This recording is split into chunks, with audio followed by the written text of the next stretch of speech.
I am Erica Powell, and at 51, after 3 decades of service in the United States Army, I thought I was prepared for any battle. I was wrong.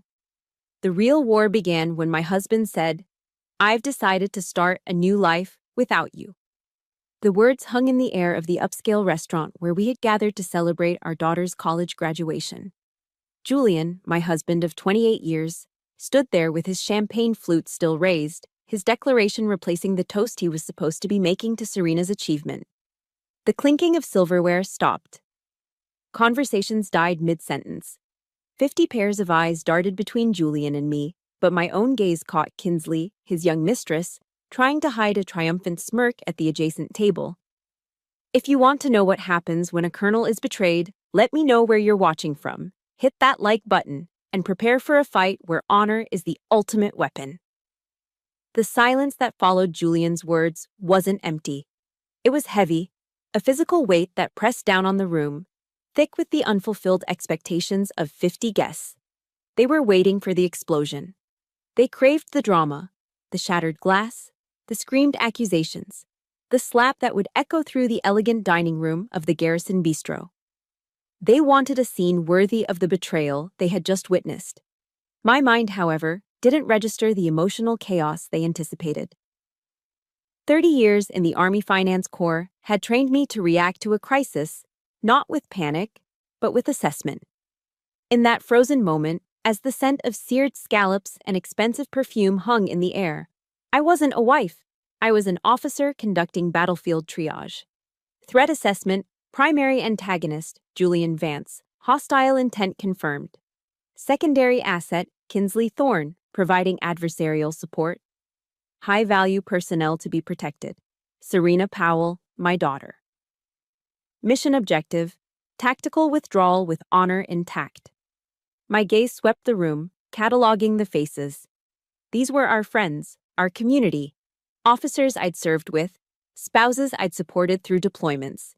Now they were just witnesses, their faces a mixture of pity, discomfort, and a morbid curiosity that turned my stomach. My eyes landed on Susan, sitting at a table with her husband, a fellow officer from Fort Liberty. Just last week, I had spent 4 hours helping her son polish his application essay for West Point, channeling every bit of my experience to give him the best possible chance. Now I watched as her thumbs flew across her phone screen under the white linen tablecloth, her head ducked down. She wasn't sending a message of support.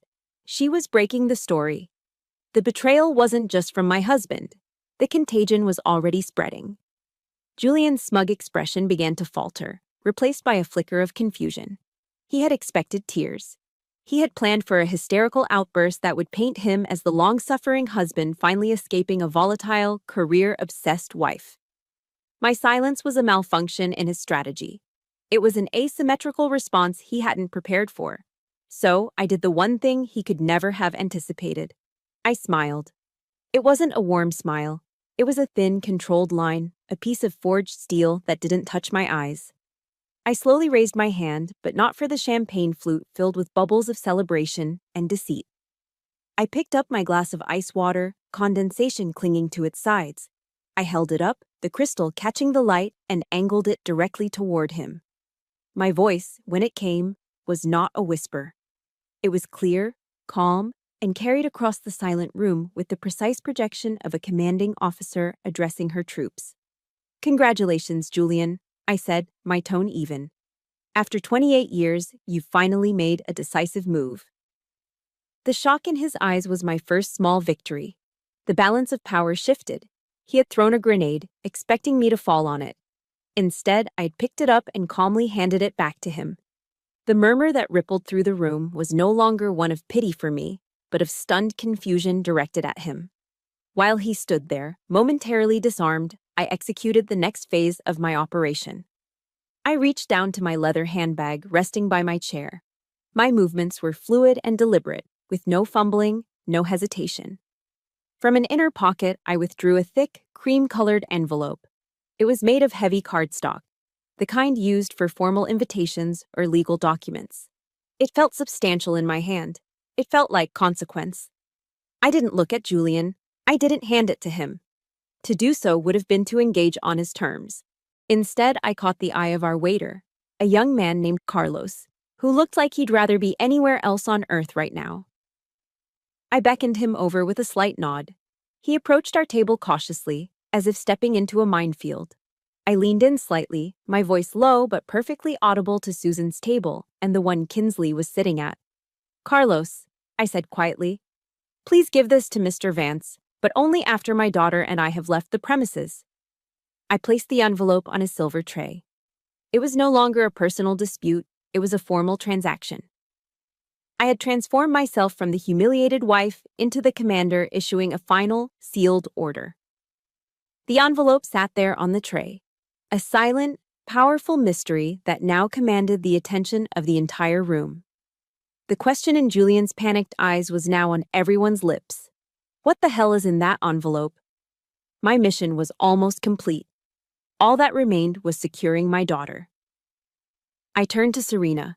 Her face was pale, her eyes wide and shimmering with unshed tears, her fork frozen halfway to her mouth. She was in shock, a casualty of a war she hadn't known was being waged. I reached across the table and placed my hand over hers. My touch was firm, a grounding pressure. "Chin up, soldier," I whispered, my voice now filled with the warmth I had withheld from everyone else. "This is your day. We will not let him take it from you." She looked at me, a single tear finally escaping and tracing a path down her cheek. I gave her a reassuring squeeze. "Let's go." I stood, helping her to her feet. With a practiced maternal motion, I smoothed the front of her dress and adjusted the blue and white summa cum laude honor stole that draped over her shoulders. I looked her directly in the eye, communicating a lifetime of strength in a single glance. We are Powells. We do not break. Together, we turned and walked away from the table. We didn't rush. Our steps were measured, our backs straight. We walked past the silent tables, a sea of gaping faces, and I could feel Julian's enraged stare burning into my back. We walked past Kinsley, whose triumphant smirk had been replaced by a look of anxious uncertainty. As the heavy oak door of the restaurant swung shut behind us, it muffled the indoor sounds for a brief second. But then, clearly through the thick wood, we heard it. The violent scrape of a chair being shoved back from a table. And Julian's voice, no longer smooth and confident, but sharp and laced with the first real taste of panic. "What did she do? What the hell is in that envelope?" His question was followed by an eruption of frantic whispers. We didn't stop. We kept walking into the cool North Carolina evening, the sound of his hurried, heavy footsteps starting to follow us from the restaurant door. The first battle was over, and the victory was mine. The engine of my Lexus SUV hummed quietly as we pulled away from the curb, the manicured trees of downtown Fayetteville blurring into the night. Behind us, the sounds of Julian's frantic pursuit faded. Inside the car, a different kind of silence settled, heavier than the one in the restaurant. This one wasn't filled with shock, but with the painful weight of questions that had been unasked for too long. Serena sat beside me in the passenger seat, still in her beautiful graduation dress. The honor stole a vibrant slash of color in the dim light. She stared out the window, her reflection a ghostly image against the passing streetlights. For several minutes, the only sounds were the soft click of the turn signal and her own shaky breaths. Finally, she turned to me, her voice small, fragile. "Mom," she asked, "how long have you known?" The question hung in the air, simple and devastating. I kept my eyes on the road, my knuckles white on the steering wheel. This was the debriefing, the part of the mission where you lay out the intelligence, tracing the path that led from peace to war. "The first threat appeared 6 months ago," I began, my voice steady, betraying none of the cold ache that had taken up permanent residence in my chest since that day. It wasn't dramatic. It was administrative. An automated email notification from our bank, USAA. It was a confirmation for a small business loan that Julian had co-signed as a guarantor. I paused, remembering the moment. I had been at my desk at Fort Liberty, reviewing budget projections for the upcoming fiscal year. The email popped up, and I almost deleted it as spam. To a civilian, it would have looked like nothing, I continued. But to me, It was a red flag the size of a parachute. The registered business address wasn't an office park or a storefront. It was a residential apartment number. Kinsley Thorne's apartment. For Julian, the brilliant ideas man, it was a tiny, insignificant detail he'd overlooked. For Colonel Erica Powell, a finance officer with 3 decades of experience auditing multi-million-dollar military accounts, it was a catastrophic breach of protocol. It was a loose thread on a perfectly woven tapestry. And I began to pull. "You have to understand, Serena," I told her, my voice turning colder, more clinical. "I didn't need to hire a private investigator. I didn't need to hack his phone. Your father made one critical mistake. He underestimated his opponent. For our entire marriage, I was the one who managed our finances. I had access to everything, every credit card statement, every investment account, every tax return. I was the bedrock, the steady income, the military money machine, as he once called me. Late at night, after he was asleep, I would go to my study. I opened a new Excel spreadsheet, password protected with an encryption level that would make the Pentagon proud. I named it Project Nightingale. And I began to build a map. It wasn't a map of a battlefield, but of a betrayal, charted with financial data points. Each transaction was a pin on that map. A $5,000 charge at Tiffany & Co's in Raleigh, not for our anniversary. A series of hotel bookings at the Breakers in Palm Beach during a supposed business conference in Orlando. There were cash withdrawals, always just under the reporting threshold, from ATMs near Kinsley's apartment. The evidence wasn't just damning, it was meticulously documented.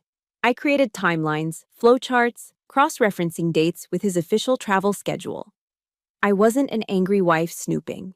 I was a forensic accountant conducting an audit on a fraudulent entity, and the entity was my own marriage. The most painful discovery came when I was reviewing the college fund we had set up for your graduate studies. "Do you remember last Christmas?" I asked Serena, my voice catching for the first time. When he said he needed to withdraw $20,000. He claimed he had a hot tip on a safe, high-yield municipal bond that would be perfect for your education fund. Serena nodded slowly. "I remember." He said it was his way of contributing. A bitter, humorless laugh escaped my lips. His contribution, I said, the words tasting like ash, was the down payment on a brand new BMW convertible. For her. Serena let out a soft, wounded sound, and I reached over, placing a hand on her arm. This was the heart of Julian's deception. It wasn't just the money, it was the contempt. He had always patronized me, treating my career as a quaint, simple-minded hobby. "You just follow orders, Erica," he'd say with a condescending smile. "Let me handle the big-picture thinking." Or his favorite, "The Army's numbers are different from the real world, honey. It's not as complex out here." He saw me as a reliable, predictable utility, a direct deposit that hit our account on the 1st and 15th of every month. He never once considered that the same analytical mind that could track a billion-dollar supply chain for the 82nd Airborne could also trace his pathetic trail of lies. His arrogance, his dismissal of my intelligence, that was the fatal flaw in his plan. It created the very vulnerability I needed to dismantle his entire world. We drove in silence for another mile, the weight of the truth settling between us. Serena finally broke the quiet. "So, the envelope," she asked. "Is it all of this?" "That," I said, a grim satisfaction in my voice, "is the weapon he forged himself, and he handed it to me the day we got married." I explained that years ago when Julian was just starting his first failed business venture, he was the one who insisted on a prenuptial agreement. He wanted to protect his future potential assets from me, the salaried government employee. I had agreed, hurt but pragmatic.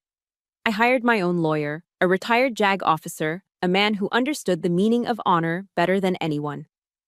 My lawyer added a special clause, I told her, turning onto our street. It's called an infidelity clause, but we gave it a different name. We called it the Honor Clause. Section 12. It states that if either party is found to have engaged in marital infidelity, they forfeit any and all claim to assets generated by the other party's income during the marriage. Serena's eyes widened as she processed the implication. "That's right," I confirmed, pulling into the driveway of the house my salary had paid for. It means the house, the cars, the pension, the investment portfolio, nearly everything. For 28 years, Julian thought that document was his shield. He never realized it was actually my sword. He signed it himself, so eager to protect a future fortune he never earned. He sealed his own fate with a fountain pen and a condescending smile. The man who spent his life underestimating me had just handed me the ammunition for my final, decisive command. After dropping Serena off at the furnished short-term apartment I had quietly leased last week, I drove back alone. Back to the two-story colonial brick house we had called home for 15 years. The house my salary had secured, my bonuses had renovated, my home. As I pulled into the driveway, I didn't see a sanctuary. I saw a strategic position, a base of operations. Tonight, it was occupied territory, and I was here to reclaim it. I didn't go upstairs to pack his things, or downstairs to weep in the laundry room. I walked directly into the living room and established my command post. I didn't turn on the overhead lights, preferring the shadows. The only illumination came from a single brass lamp on the end table, its warm glow falling across a stack of documents I placed beside it. From the mahogany liquor cabinet, I poured myself 2 fingers of Woodford Reserve bourbon, the amber liquid a stark contrast to the celebratory champagne from earlier. The first sip was a slow, controlled burn, chasing away the chill that had settled deep in my bones. I sat down in my wingback chair, the leather cool against my skin, and I waited. An officer never enters a battle unprepared. You secure the high ground, you control the terrain, and you force the enemy to come to you. It took nearly an hour filled with the steady ticking of the grandfather clock in the hall, a sound that had once been comforting but now felt like a countdown. Then I heard it. The squeal of tires as his Mercedes tore into the driveway, followed by the slam of a car door. The front door burst open without the courtesy of a key or a knock. He stormed in, bringing the scent of rage and expensive cologne with him. Julian stood in the entryway, his face flushed, his perfectly tailored suit jacket now rumpled. He didn't see a wife. He saw an insubordinate who had defied his public execution order. His eyes scanned the dimly lit room and found me. "What the hell do you think you're doing, Erica?" he snarled, his voice a low growl. He strode across the room and, without a thought, flung his jacket onto the delicate armchair by the fireplace. It was a small Queen Anne chair, upholstered in floral chintz. It had been my mother's. The one piece of furniture she'd left me when she passed. The casual act of disrespect, of claiming even that sacred space as his own, sent a tremor of cold fury through me. He slapped the now crumpled cream envelope onto the coffee table between us. It landed with a pathetic thud, all its earlier power seemingly gone. Serving me divorce papers in the middle of my daughter's graduation party? The arrogance was still there, the deep-seated belief that he, and he alone, was the aggrieved party, that he was still in control. I took another slow sip of my bourbon before answering, my eyes still on the file in front of me. "I believe you mean our daughter," I corrected him calmly. "And I thought the timing was rather poetic, given your own theatrical announcement. You wanted a public spectacle, Julian. I simply provided the appropriate documentation." He let out a short, contemptuous laugh. "Oh, this?" He flicked the envelope with his finger. "This is meaningless. That prenup is nearly 30 years old, Erica. Any first-year law student will tell you it's worthless. The court will laugh you out of the room." That's when I finally looked up. I let him see the full, unshielded force of my gaze. It was the same look I gave a junior officer whose accounts were off by $1 million. Cold, analytical, unforgiving. "Actually," I said, my voice dropping to a dangerously quiet level, "my attorney says something quite different. You remember David Chen, don't you? Retired Army colonel, top of his class at Duke Law. He seems to think Section 12, the honor clause, is as valid today as the day you signed it. Your lawyer should have explained that to you." "Oh, wait." I feigned a moment of realization. "You didn't consult a lawyer, did you, Julian? Because that would have required foresight. And admitting you might need help." The blood drained from his face. For the first time since he'd walked in, The mask of arrogant confidence cracked, revealing the panicked, insecure man beneath. He took a half step back, a subconscious retreat. You have no proof, he stammered, the words catching in his throat. I didn't say a word. I simply, slowly, swiveled my laptop on the table to face him. The screen glowed in the dim light. It was open to an audio file. The title was displayed in a clean, bold font, New Life Planning, April 24th. His eyes widened in horror. I pressed the spacebar. His own voice, slick and conspiratorial, filled the silent room. Just one last big withdrawal from the joint account, his recorded voice said. We'll call it a seed investment. Erica won't question it. She's too busy playing soldier to notice the details. Then Kinsley's giggling reply, high-pitched and cruel. Are you sure you can milk that military cow one last time? Honey, Julian's voice oozed with smug confidence. She's been my safety net for almost 30 years. She doesn't know how to say no. I hit the spacebar again, plunging the room back into a deafening silence broken only by the frantic ticking of the clock. Julian stood frozen, his face a mask of disbelief and terror. He stared at the laptop as if it were a venomous snake poised to strike. The color had completely vanished from his face, leaving behind a pasty, grayish pallor. His mouth opened and closed, but no sounds came out. He wasn't looking at his wife anymore. He was looking at a stranger, a woman who had gathered intelligence, identified his weaknesses, and laid a perfect, inescapable trap. He had walked into a battle of his own making, armed with ego and bluster, only to find himself facing an opponent with superior firepower, superior strategy, and irrefutable proof. He finally understood. He wasn't in a messy divorce, he was in a war, and he had already lost. After Julian stumbled out of the house, defeated and exposed, a profound silence descended once more. But this was a different kind. It was the hollow quiet that follows a battle, filled with the echo of explosions and the sharp tang of adrenaline turning sour. I stood there in the middle of the living room, the victor on a battlefield I had never wanted, and I felt nothing but a bone-deep exhaustion. The bourbon glass was empty. The house felt vast and cold. For the first time all night, the full weight of my solitude pressed down on me, and I felt the carefully constructed walls of my composure begin to crack. I sank into the wingback chair, my body feeling impossibly heavy. The fight was won, but the war was just beginning. And for a terrifying moment, I felt utterly alone. My fingers found my phone. I scrolled through the contacts, names of colleagues, neighbors, the women from the Officers' Spouses Club. Not one of them felt like a safe harbor. Then my thumb stopped on one name, the one person in Julian's family who had always looked at me not as Julian's wife, but as Erica. My hand hesitated. It was past midnight. It was his sister. But the need for a true ally, for a sanctuary, outweighed everything else. I pressed the call button. She answered on the second ring. Diana, it's Erica. I'm so sorry to call this late. Her voice came through the line, calm and steady, with no trace of surprise. I've been waiting for your call, Erica. Tell me where you are. I'm on my way. She didn't ask what happened. She didn't ask for details or gossip. Her only questions were logistical, the practical concerns of a veteran soldier coming to the aid of a comrade. Where are you? Do you need me to pick you up? An hour later, I was sitting in the warm, cluttered kitchen of Diana Vance's cozy bungalow in a quiet, tree-lined neighborhood just outside Chapel Hill.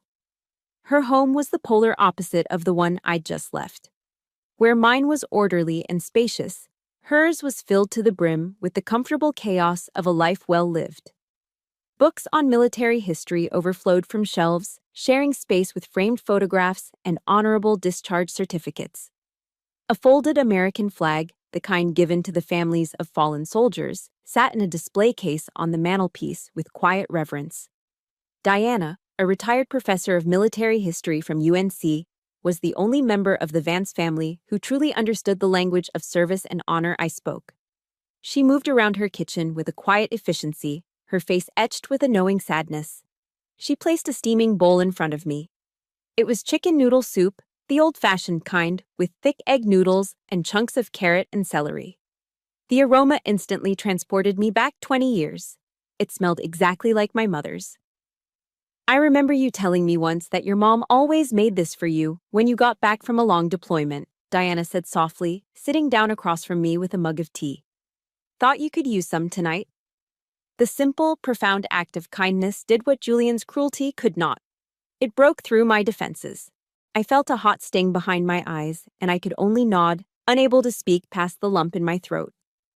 He's forgotten who we are, Erica, she said, her voice laced with disappointment.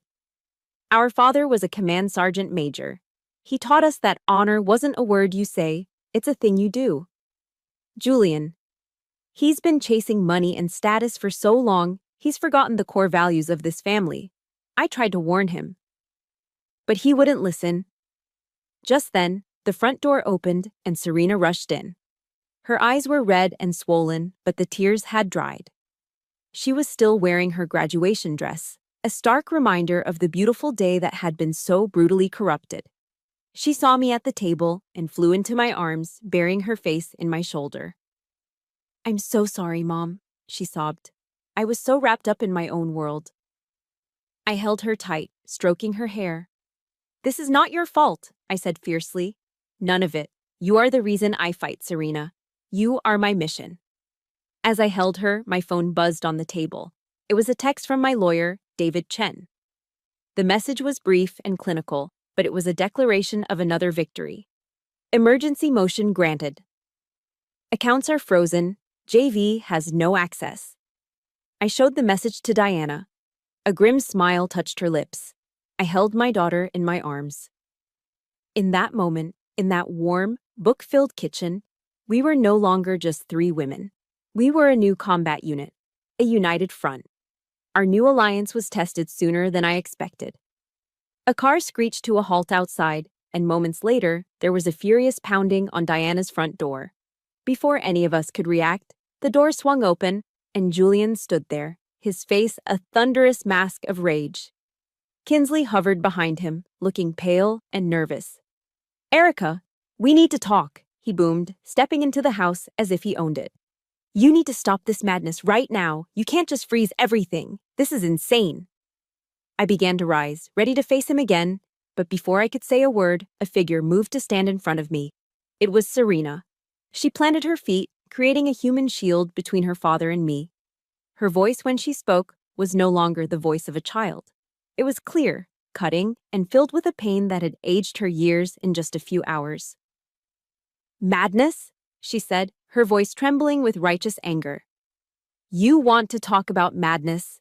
Madness is a father who decides to detonate his family in the middle of his own daughter's celebration just to feed his pathetic ego. Madness is stealing from our family's savings to buy your girlfriend a car while telling me we had to tighten our belts. You are the one who is insane, Dad.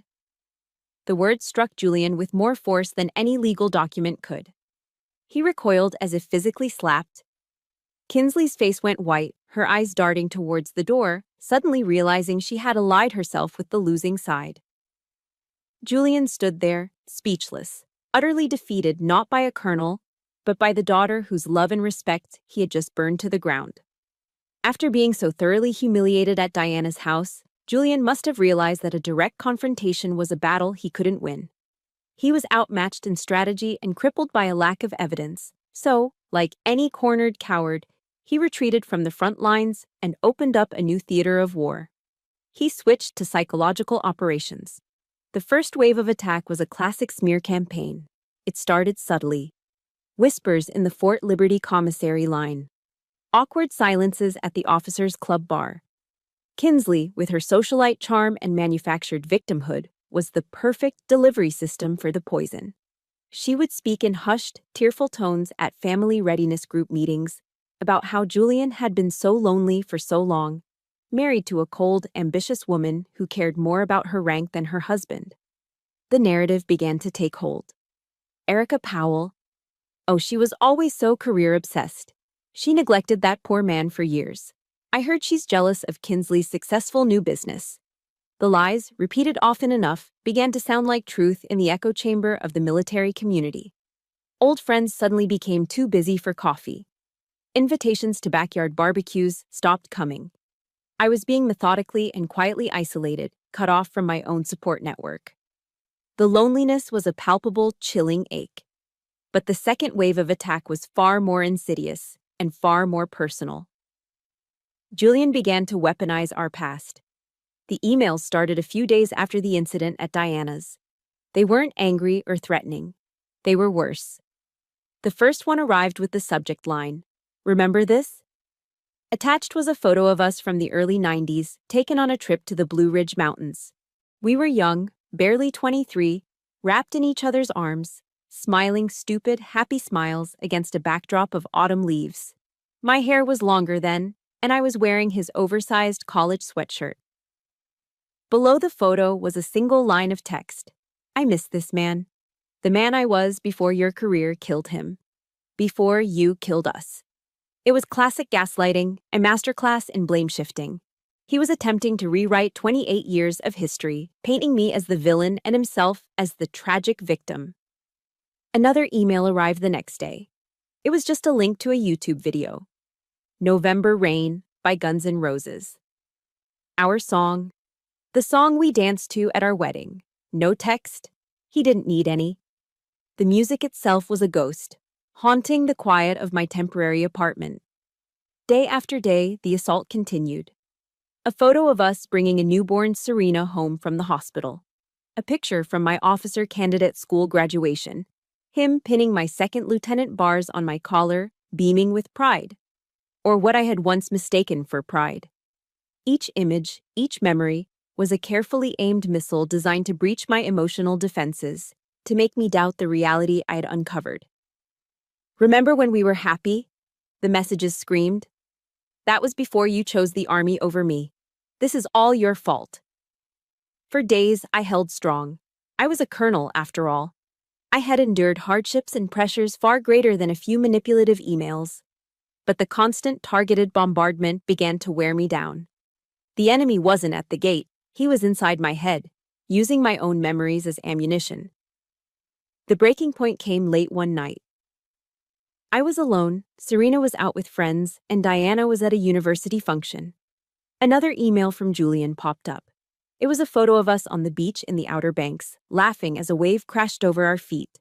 We looked so carefree, so in love. And for the first time, a sliver of doubt, cold and sharp, pierced my resolve.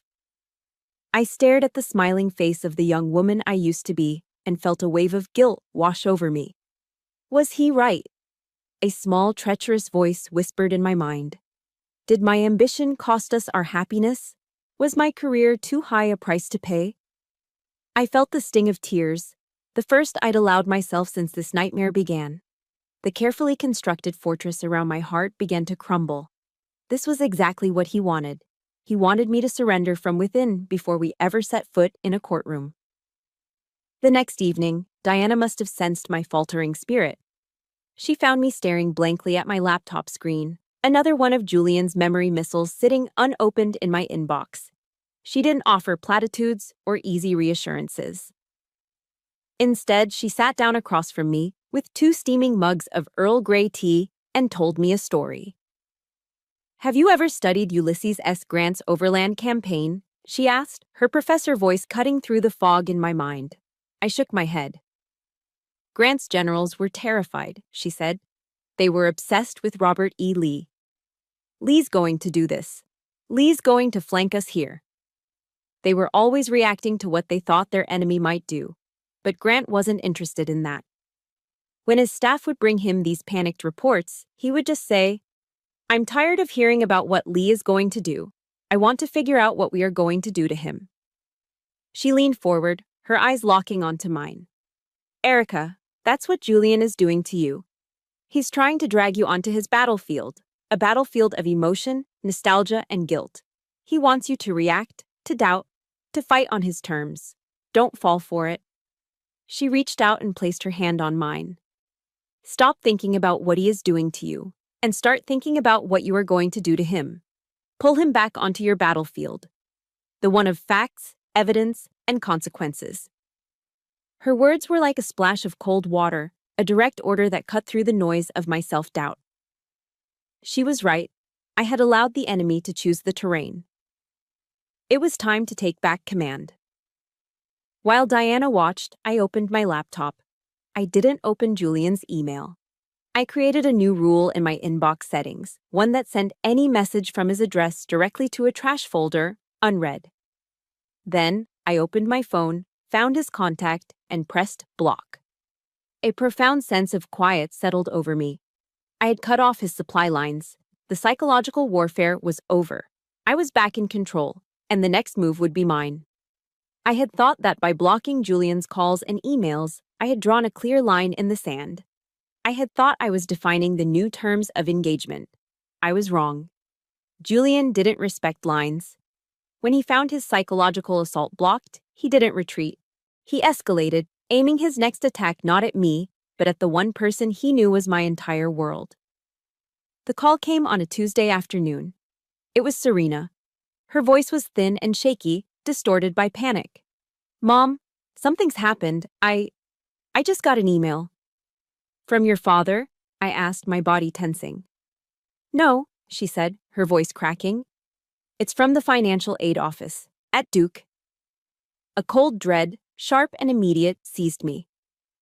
Serena had been accepted into Duke's prestigious graduate program in public policy, a dream she had worked tirelessly for. It was the proudest moment of my life. "What did it say, honey?" I asked, trying to keep my own voice calm. She took a shaky breath and read from the email. "Dear Ms. Powell, following a recent conversation with your father, Mr. Julian Vance, we are writing to follow up on some potential changes to your family's financial circumstances. To ensure your aid package for the upcoming academic year remains accurate, could you please provide updated documentation?" She trailed off into a choked sob, and I didn't need to hear the rest. I stood there in my kitchen, the phone pressed hard against my ear, and a terrifying stillness came over me. The background noise of the world, the hum of the refrigerator, the distant sound of traffic, faded to nothing. There was only the ringing in my ears and the image of Julian picking up a phone and deliberately, methodically, attempting to sabotage his own daughter's future. He hadn't just crossed a line. He had taken a torch to the entire map. This was no longer a bitter divorce. This was a scorched earth campaign waged against an innocent. He was willing to sacrifice Serena's dream, her future, all to gain a sliver of leverage over me. In that moment, something inside me broke. Or perhaps it was forged. The anger that rose up wasn't the hot, messy anger of a screaming match. It was a cold, pure, silent fury. It was the calm, focused energy at the core of a nuclear reactor. Every last shred of pity, every lingering ghost of the love I once had for that man, was incinerated. Every doubt, every question of, was it my fault? Vanished in the white-hot certainty of his depravity. I finally saw him for what he was. Not a flawed husband, not a selfish man. He was a hostile entity, a moral vacuum, an enemy who targeted non-combatants. And in the United States Army, we have a clear protocol for dealing with an enemy like that. You neutralize the threat permanently. My movements became sharp, precise. I ended the call with Serena, promising I would handle it. Then, without a moment's hesitation, I dialed my lawyer. David Chen answered immediately. "Erica, is everything okay?" My voice when I spoke was devoid of all emotion.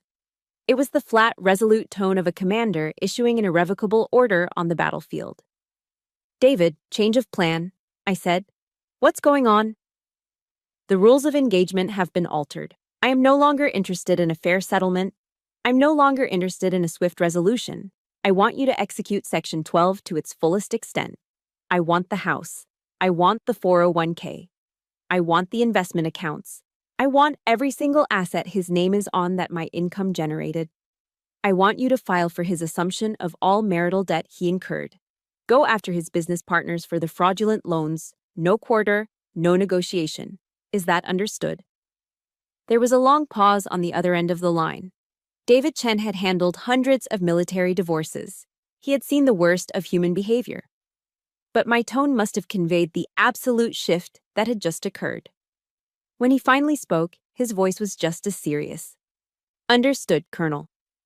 After the call, I walked down the hall to the guest room where Serena was staying. She was sitting on the edge of the bed, staring at her laptop, her face pale with devastation. I sat beside her and pulled her into a fierce, protective hug. I let her cry for a moment, and then I held her at arm's length, forcing her to look at me. Listen to me, Serena, I said, my voice low and steady as a rock. Your father has crossed a line from which there is no return. Until now, I have been on the defensive. I have been reacting. That ends today. I looked her straight in the eye, mother to daughter, commander to soldier. From this moment forward, I am on the attack. I will use every resource, every regulation, and every bit of strength I have to ensure that he can never harm you or anyone else like this again. I promise you that. This wasn't a mother's comfort.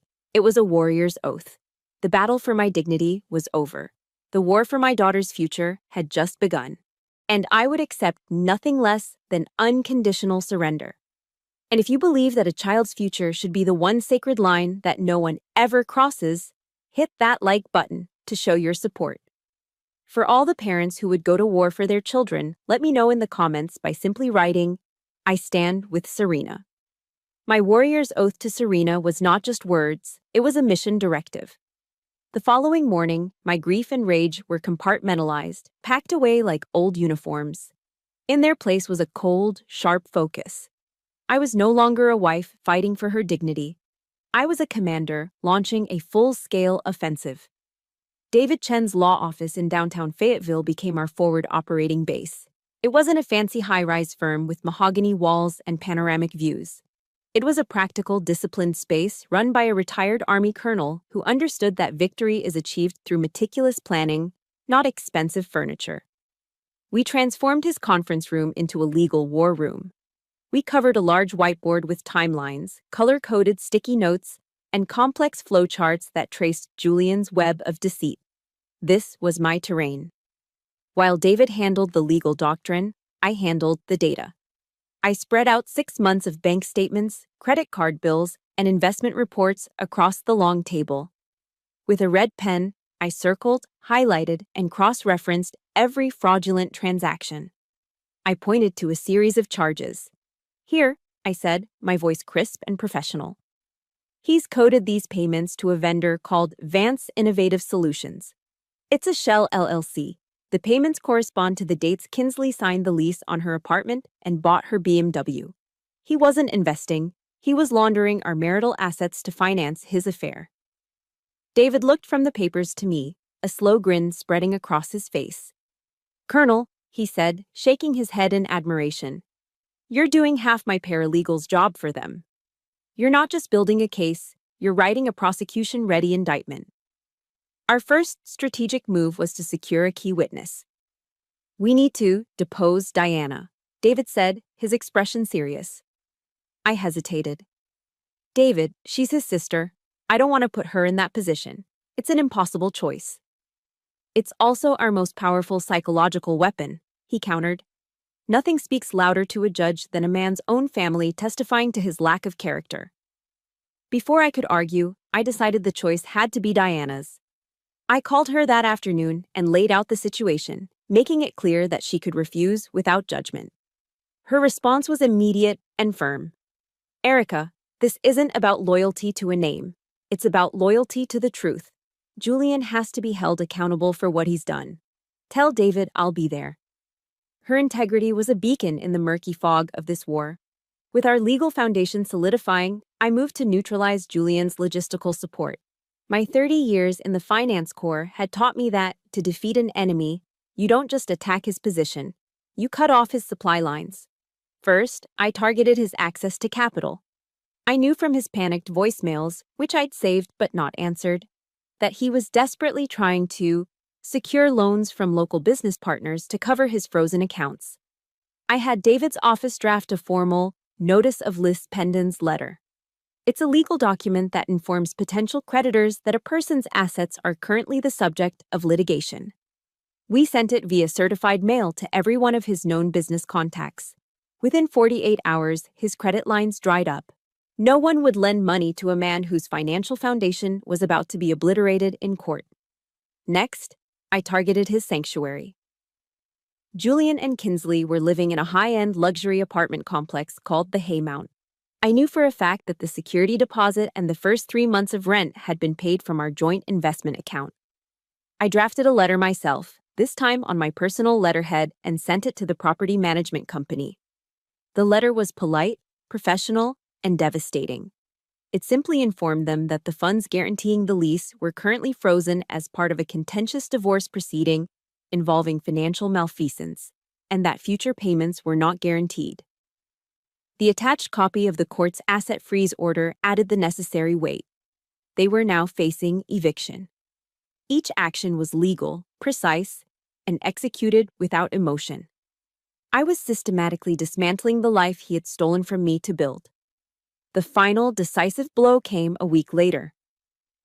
David called me, his voice electric with the thrill of the hunt. "Erica, we've got him," he said.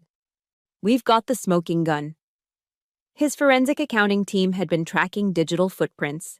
Just 2 days after the disastrous graduation dinner, and 1 day after my initial divorce filing officially put a temporary restraining order on all marital assets. Julian had attempted an electronic transfer.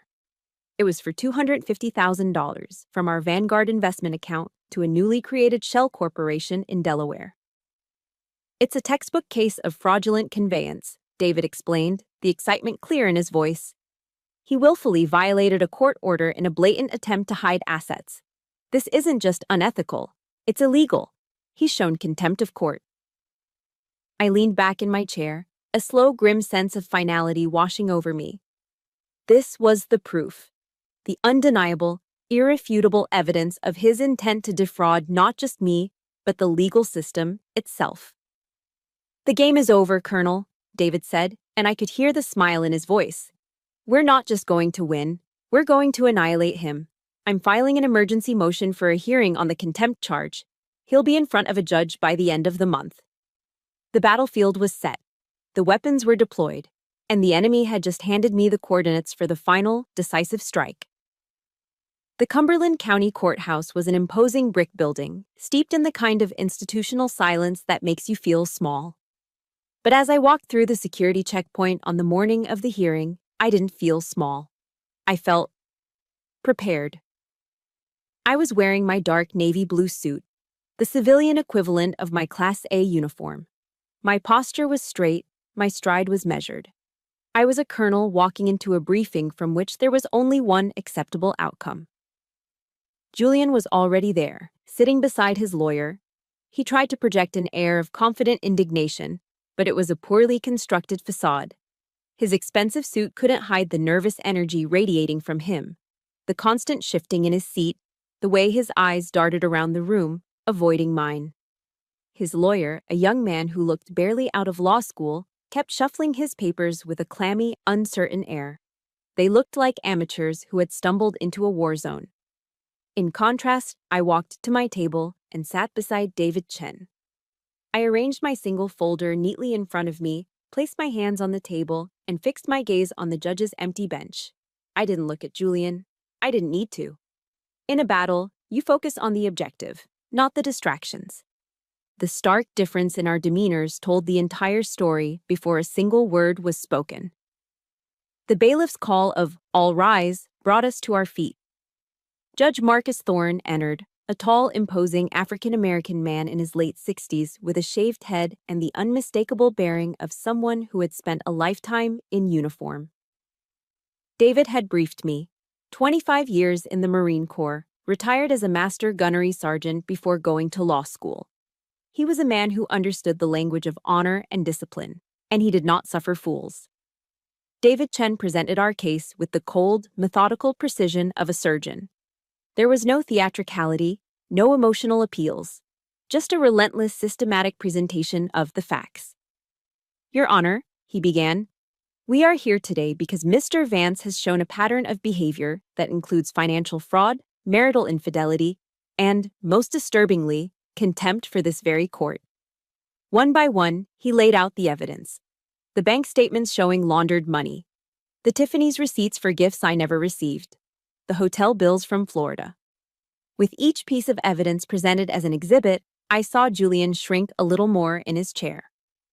The audio file of his conversation with Kinsley was played in the silent courtroom, his smug voice bragging about milking the military cow echoing off the wood-paneled walls. But the final, irrefutable blow was the evidence of the illegal transfer. David presented the time-stamped records from Vanguard. Your Honor, less than 24 hours after Colonel Powell's filing placed a legal freeze on all marital assets, Mr. Vance attempted to illegally transfer $250,000 to a shell corporation in Delaware. This is not the action of an estranged husband. This is the action of a criminal. I watched the judge's face. As he looked at the evidence, his expression hardened from stern neutrality into one of open, undisguised contempt. He looked at Julian, not as a judge looking at a respondent, but as a master gunnery sergeant looking at a maggot. Then came the witnesses. Diana took the stand, her presence radiating integrity. She spoke calmly about her brother's increasing obsession with money, his dismissive attitude toward my career, and her shame over his actions. It was a devastating blow to his character. But the true spectacle began when David called his final witness, Kinsley Thorne. She walked to the stand trying to look like a poised, wronged woman, dressed in a demure dress that was a size too small. She tried to play the part of the innocent who had been duped, testifying that she believed Julian and I were already separated. David let her finish her story, then he approached, holding a new set of documents. Ms. Thorne, he said gently, could you please identify this document? He showed her a credit card statement. This is a statement for a card in your name, is it not? Yes, she said cautiously. And could you please read the highlighted charge from May 4th? She paled. It's a charge for a BMW dealership. For $20,000, correct?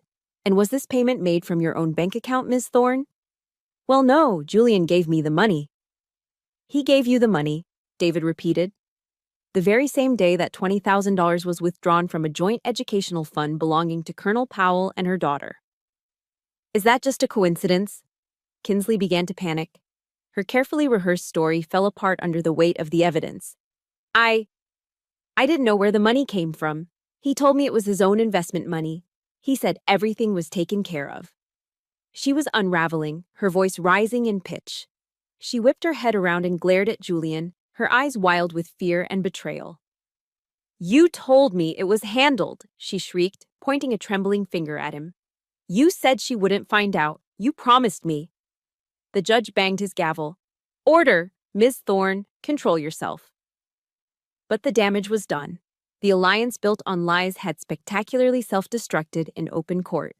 The judge did not deliberate for long. He looked down from his bench, his face a mask of cold fury.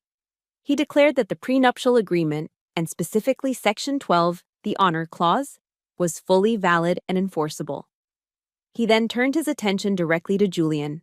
Mr. Vance, he said, his voice booming with authority, in my 20 years on this bench, I have rarely seen such a calculated display of dishonorable conduct, deceit, and profound disrespect for the sanctity of a marital contract. Your attempt to defraud your wife, and then this court, is an affront to the principles of justice. The final verdict was swift and total. I was awarded 100% ownership of the house, my full pension, and 75% of all remaining marital assets. Julian was ordered to assume 100% of all personal and business debts he had incurred, and he was to pay all of my legal fees. As the judge's final words landed, Julian physically slumped in his chair, his head falling into his hands, a broken man, defeated by the truth. I felt a quiet exhale of breath I didn't realize I'd been holding. I looked at David, who gave me a subtle, respectful nod. There was no triumphant smile, no fist pump. I didn't feel joy. An officer doesn't celebrate the successful completion of a necessary but painful mission. You simply acknowledge that the objective has been achieved. And you prepare for what comes next. Victory, I discovered, is a quiet affair. After the gavel fell and the courtroom emptied, there was no triumphant parade, no celebratory dinner. There was only a profound sense of exhaustion, and the silent drive back to Diana's house. The war was over, but the battlefield was still littered with the wreckage of a 28-year-long life. Now, the work of reconstruction had to begin. News of the verdict spread through the Fort Liberty community like wildfire. Julian's carefully constructed social empire crumbled overnight. His business partners, who had already been spooked by the legal notices, severed all ties. The luxury apartment complex, facing the reality of a tenant who could no longer pay, began eviction proceedings. The fallout was swift and total. 2 weeks after the hearing, I heard from Diana that Kinsley had packed her bags and left, leaving behind nothing but a hastily scrawled note on the kitchen counter. Julian was left exactly as he had made himself, utterly bankrupt, both financially and morally, and completely alone. He tried calling, but his number was still blocked. His access to my life was permanently denied. A few days later, I returned to the house on my own. For the first time, it felt truly mine. The first thing I did wasn't to celebrate or cry. I walked through every single room and threw open all the windows, letting the warm Carolina breeze flow through, chasing out the stale air of old arguments and lingering deceit. It was a cleansing, a reclamation. The next day, I began the process of purging his presence. It wasn't an act of anger. It was a logistical operation, performed with the dispassionate efficiency of clearing out a barracks. I packed his expensive suits into donation boxes for Goodwill. His collection of self-important business books went into the recycling bin. His golf clubs, which he loved more than anything, were sold on Facebook Marketplace. I did it all with a strange sense of calm, a quiet finality. This wasn't about erasing the past, but about making space for a new future. His prized Mercedes convertible, the one that had been a symbol of his reckless spending, was the last to go. I sold it to a dealership, and the very next day, I walked into a bank and used the entire sum to open a new 529 college savings plan. The account name was simple: Serena Powell Graduate Fund. Each action I took was a deliberate step, a quiet declaration of independence. I was taking back my space, my money, and my life, one piece at a time. Among the mail that had piled up was a handwritten letter with a military postmark. It was from Captain Mark Renshaw, a sharp young officer I'd mentored a few years ago. I opened it, and his words brought the first genuine warmth I'd felt in months. "Colonel," he wrote, "the story of what happened has made its way through the ranks. I just wanted to say thank you. Thank you for reminding all of us that honor isn't just a word we salute. It's how we live. You've set a new standard for us all." That letter meant more to me than the judge's verdict. It was a sign that my reputation, the one Julian had tried so hard to destroy, was not only intact, but had been forged even stronger in the fire. The final loose end presented itself a month after the hearing. I was at a local coffee shop, The Grind, reviewing some paperwork when a voice I never wanted to hear again said my name. I looked up. It was Julian. He looked diminished. The expensive suit was gone, replaced by worn jeans and a polo shirt. He was thinner, his face gaunt and unshaven. The arrogant swagger was gone, replaced by the desperate, haunted look of a man who had lost everything. He asked if he could sit down, and for reasons I still don't fully understand, I nodded. He rambled for 10 minutes, a pathetic, disjointed monologue of excuses and apologies. He was wrong. He was a fool. He missed me. He wanted to try again. He wanted to come home. I listened patiently, without interruption. I didn't feel anger or pity. I felt nothing.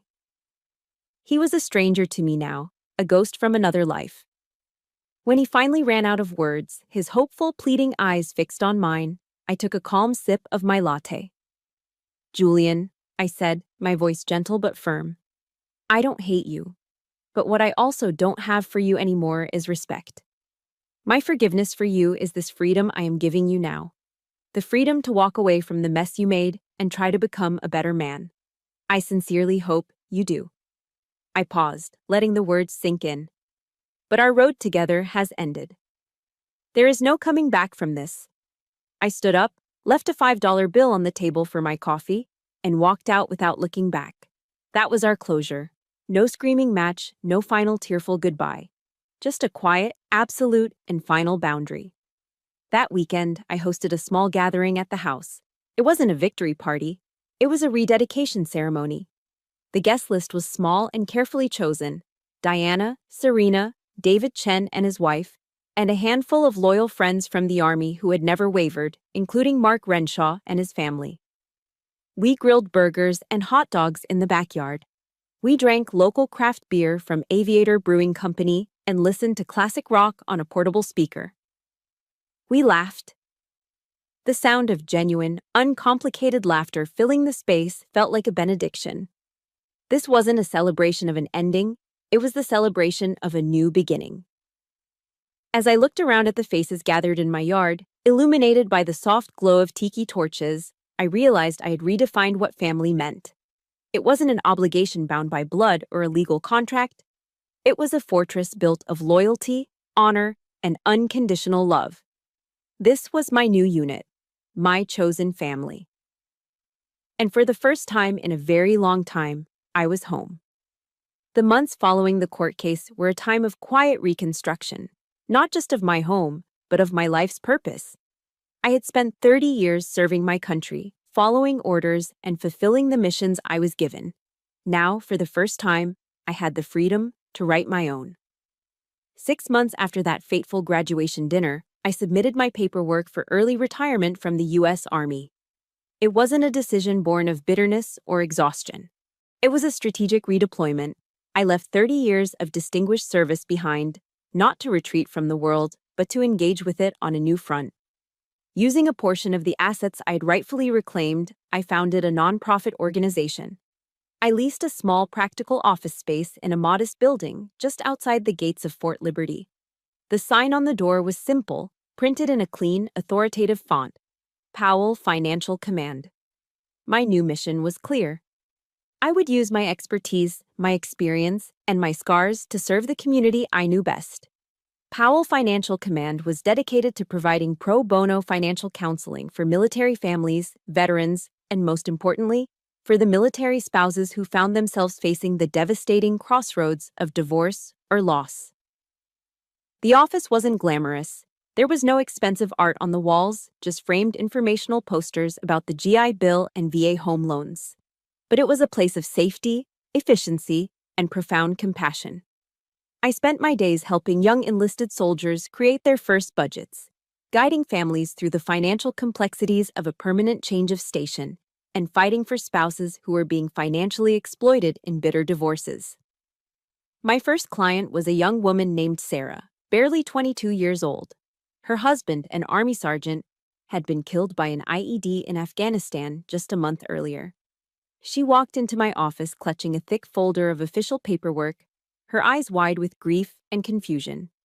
She was drowning in a sea of acronyms: SGLI, DIC, TRICARE, while also trying to navigate the unimaginable pain of her loss.